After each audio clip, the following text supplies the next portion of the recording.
සුබ දවසක් ඔයාලා හැමෝටම අදත් ගොඩක් ආදරෙන් පිළිගන්නවා Asian Net Kitchen YouTube channel එකට. අද මම හදන්නේ මිනි පීසා.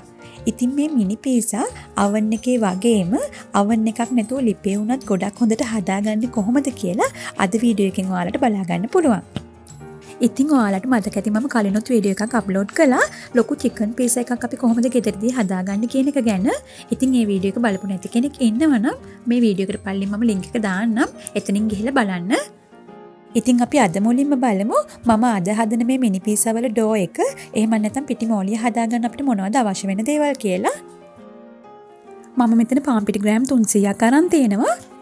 ඒ වගේම සීනි තේ හැඳි 1යි, ලුණු තේ හැඳි භාගයයි, yeast මෙන්න මේ වගේ පොඩි පැකට් එකක් මම අරන් තියෙනවා. මෙතන ග්‍රෑම් 8ක් තියෙනවා. ඒ කියන්නේ තේ හැඳි 1යි කාලක් වගේ ප්‍රමාණයක්. ඒ වගේම මද රස්නේ වතුර කෝප්ප භාගයක් ඕනි වෙනවා. ඊට අමතරව මම ඔලිව් තෙල් මේස හැන්දක වගේ ප්‍රමාණයක් අරන් තියෙනවා. ඉතින් ඔලිව් තෙල් වෙනුවට අපිට පොල් තෙල් උනත් අරගන්න පුළුවන්.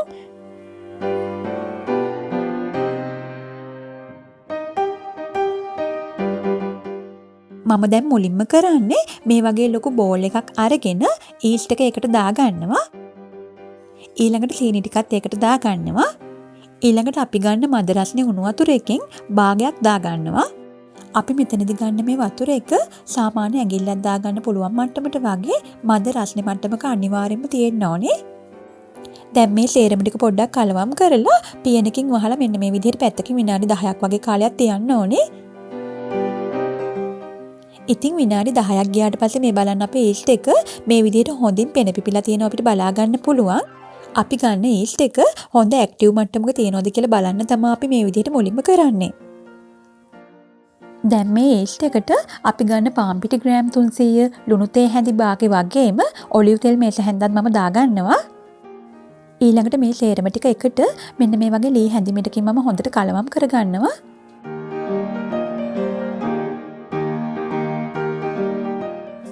දැන් අපි ඉතිරි කරගත්ත වතුරකින් පොඩ එකතු කරගන්න ගමන් මේ පිටි මිශ්‍රණය තද නැති හොඳ පිටි මෝලියක් වෙන කල්ම හොඳින් අනා ගන්න ඕනේ. ඉතින් මෙතනදී මම කියව වතුර ප්‍රමාණය සාමාන්‍යයෙන් තේ හැන්දක දෙකක් වගේ ප්‍රමාණයක් එහා මෙහා වෙන්න පුළුවන්. ඒක ඔයාලගේ පදමට අනුව එකතු කරගන්න.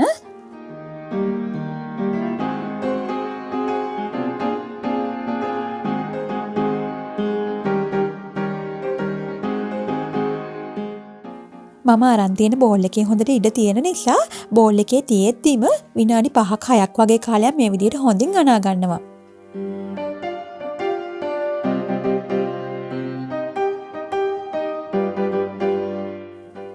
ඊළඟට මේ විදිහට හොඳ තද නැති හොඳ පිටි බෝලයක් මට්ටමට එනකල් අනාගෙන මේ ඩෝ එක වේලෙන එක වළක්වන්න උඩින් තෙල් පොඩ්ඩක් ගාගෙන මේ විදිහට හොඳින් කවර් කරගන්නවා.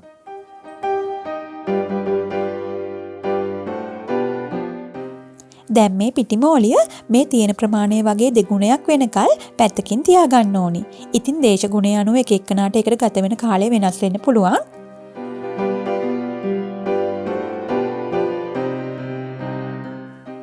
ඉතින් ඒ අතරතුර මිනි පීසා වල මැදට දාගන්න දේවල් ටික මම මෙන්න මේ විදිහට ලෑස්ති කරගත්තා. ලොකු ලුණු පෙති ටිකක්, චූටියට කොටු කපාගත්ත රතු බෙල් පෙපර් ටිකක්, පොඩි තක්කාලි පෙති ටිකක්, මෙතන තියෙන කහපාට බෙල් පෙපර් ටිකක් පොඩි කොටු වලට කපාගෙන, ඒ වගේම හැම් ටිකකුත් මේ විදිහට පොඩිවට කපාගෙන තෙලේ පොඩ්ඩක් බෙදලා මම අරන් තිනවා. ඒ වගේම මෙතන තියෙන බ්ලැක් ඔලිව් ගෙඩි ටිකක් මේ විදිහට පොඩිවට පෙති කපාගෙන. ඉතින් මෙතනදී මම අරන් තියෙන දේවල්ම මේකට ගන්න ඕනේ නැහැ. ඔයාලට කැමති එළවලු වර්ගයක්, මස් මාළු වර්ගයක්, ඒ වගේ ඔයාලට කැමති දේවල් මේකට එකතු කරගන්න පුළුවන්. ඒ වගේම මොසරෙල්ලා චීස් ටිකක් මම අරන් තියෙනවා. මේ තියෙන පීසා සෝස් එක මේ සෝස් එක ගෙදරදීම හදාගන්න වීඩියෝ එක මම ඊළඟට අප්ලෝඩ් කරන්නම්. ඒ වගේම මේ තියෙන ඔරිගානෝ ළඟ තියෙනවා නම් විතරක් එකතු කරගන්න. මේකෙන් පීසා එකට ගොඩක් හොඳ සුවඳක් එනවා. මේ බලන්න මගේ පිටි මෝලිය දැන් ඩබල් සයිස් වෙලා තියෙනවා. ඉතින් මට මේකට හරියටම පැය එකමාරක වගේ කාලයක් ගත වුණා. නමුත් ඔයා උෂ්ණ පළාතක ඉන්න කෙනෙක් නම් උපරිම විනාඩි 20ක් 30ක් වගේ කාලයක් තමයි ගත වෙන්නේ.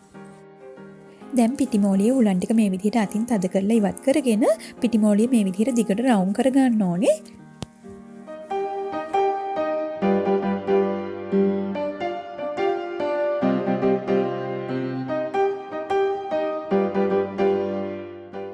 ඊළඟට සමාන කොටස් 6කට වගේ පිටි මෝලිය මම මේ විදිහට වෙන් කර ගන්නවා.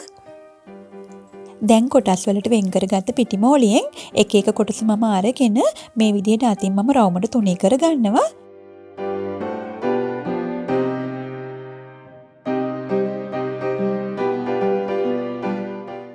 මිනි පීසා වල වටේට ධාරි පොඩ්ඩක් හිටින විදිහට මෙන්න මේ වගේ ලස්සනට අපිට රවුන්ඩ් ටික හදාගන්න පුළුවන්.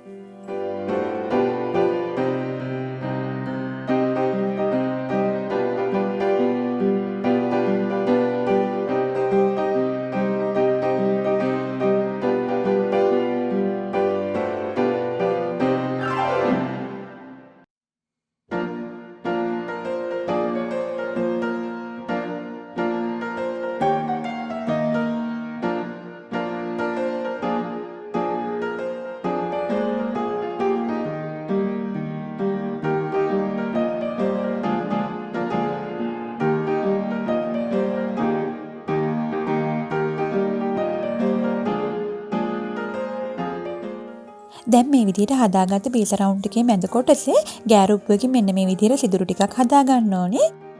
මෙහිම සිදුරු හදාගත්තාම පීසා එක බේක් වෙලා ආවහම යටපැත්ත හොඳ ක්‍රිස්පි ගතියට තියෙනවා බලා ගන්න පුළුවන්. දැන් අපි බලමු මේ මිනි පීසා වලට දාගන්න අපි ලෑස්ති කරගත්ත දේවල් ටික කොහොමද ලස්සනට පිළිවෙලට තියාගන්න කියලා. මුලින්ම මේ විදිහට පීසා සෝස් එකෙන් පොඩ්ඩක් දාගන්නවා. ඊළඟට ඔරිගානෝ ස්වල්පයක් වගේම මොසරෙල්ලා චීස් ටිකක් මම තියාගන්නවා. රතු කහ බෙල් පෙපර් වලින් ට්‍රික්කුත් ඊළඟට තියාගන්නවා. ලුණු පෙති 2-3ක්, තක්කාලි පෙති 2-3ක් තියාගන්නවා. අවසානයේට හැම් ටිකකුත් උඩින් තියාගෙන මොසරෙල්ලා චීස් එකෙන් ටිකක් ආයෙත් උඩින් දාගන්නවා. දැන් බ්ලැක් ඔලිව් පෙත්තකුත් මේ විදිහට ලස්සනට උඩින් තියාගන්නවා. මම දැන් පීසා 6න් පීසා 4ක්ම මේ විදිහට හදාගන්නවා. මේ වෙලාවේ oven එක සෙල්සියස් 225ට විනාඩි 10ක් රත් වෙන්න දාලා තියන්න.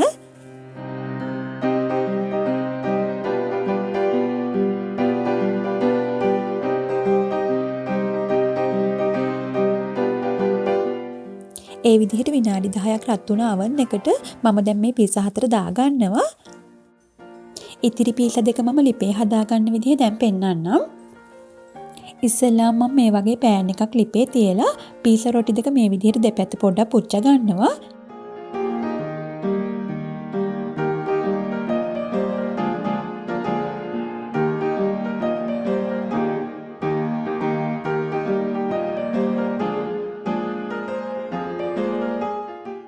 රොටි වල දෙපැත්ත මේ වගේ සාමාන්‍ය ගානට විතරයි අපි පුච්ච ගන්න ඕනේ. ඕනිවට වඩා කර කර ගන්න එපා.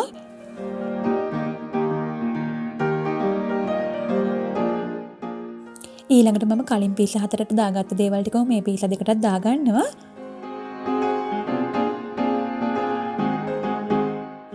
නමුත් ඒ දේවල් වලට අමතරව මේ පීසා දෙකට අවසානයේට මම මේ විදිහට කෑලි මිරිස් ටිකකුත් එකතු කර ගන්නවා. ඉතින් පීසා එකේ පොඩි සැර ගතියක් එන්න ඕනි නම් ඔයාලත් කෑලි මිරිස් ටිකක් එකතු කර ගන්න.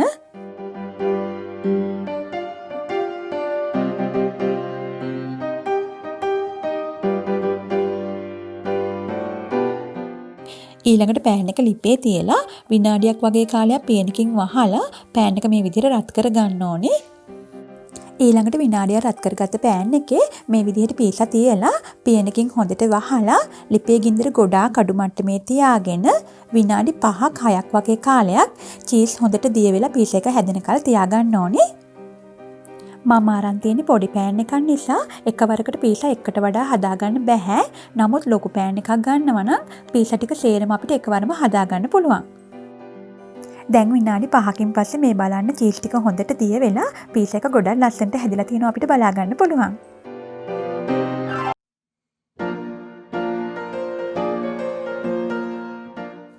ඉතින් දැන් අපි බලමු oven එකේ අපි බේක් කරගත්ත පීසා ටික මොන වගේද බේක් වෙලා තියෙන්නේ කියලා. චීස් ටික පොඩ්ඩක් කර වෙන්න ඕනි නිසා මම මේ ටික විනාඩි 15ක් වගේ කාලයක් oven එකේ බේක් කරගත්තා. මේ බලන්න පීසා එක හොඳ චීසි ගතියට තියෙනවා වගේම හොඳ සොෆ්ට් ගතියටත් තියෙනවා. ඒ වගේම මේ තියෙන අපි ලිපේ හදාගත්තු පීසා දෙක ඒ දෙක ලොකු වෙනසක් නැතිව ගොඩක් හොඳට තියෙනවා අපිට බලා ගන්න පුළුවන්. ඇත්තටම මේ පීසා දෙවර්ගයේම ලොකු වෙනසක් ඇත්තෙම නැහැ.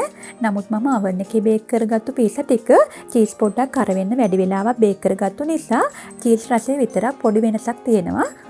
ඒ අරුණම අපි ලිපේ හදාගත්ත පීසා ටිකත් oven එකේ හදාගත්ත පීසා වගේම ගොඩක් හොඳ පෙනුමකට වගේම ගොඩක් රසට තියෙනවා.